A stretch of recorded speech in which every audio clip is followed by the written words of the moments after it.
তোমাদেরকে ধ্বংস করে দিয়ে এমন একটি জাতি পয়দা করতো, তারা গুনাহ করত এবং তওবাও করত। তারা মুমিনদের জন্য থাকতো কোমল এবং কাফেরদের জন্য থাকতো কঠোর। তার মানে আল্লাহ রাসূল সাল্লাল্লাহু আলাইহি ওয়াসাল্লাম বলতেছেন, তোমরা যদি নিষ্পাপ হয়ে যেতে, ফেরেশতাদের মতো হয়ে যেতে, ফেরেশতা তোমাদের সাথে মুসাফা করতো, কিন্তু আল্লাহ সুবহানাহু ওয়া তাআলা তোমাদেরকে ধ্বংস করে দিতেন যদি তোমরা গুনাহ না করতে। তোমাদেরকে ধ্বংস করে দিয়ে এমন একটি জাতি আল্লাহ সুবহানাহু ওয়া তাআলা সৃষ্টি করতেন যারা গুনাহ করতো, তওবা করতো, মুমিনদের জন্য থাকতো কোমল এবং কাফেরদের জন্য থাকতো কঠোর। সুবহানাল্লাহ। তার মানে আল্লাহ সুবহানাহু ওয়া তাআলা ক্ষমা করতে পছন্দ করেন। আপনার বয়স কত হয়েছে? 100 হয়ে গেছে?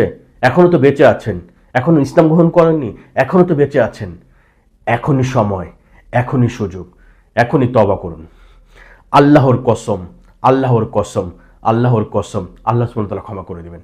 কোরআনে অসংখ্য আয়াত আছে, যেমন ধরুন সূরা ফুরকান 25 নম্বর সূরা 68 থেকে 70।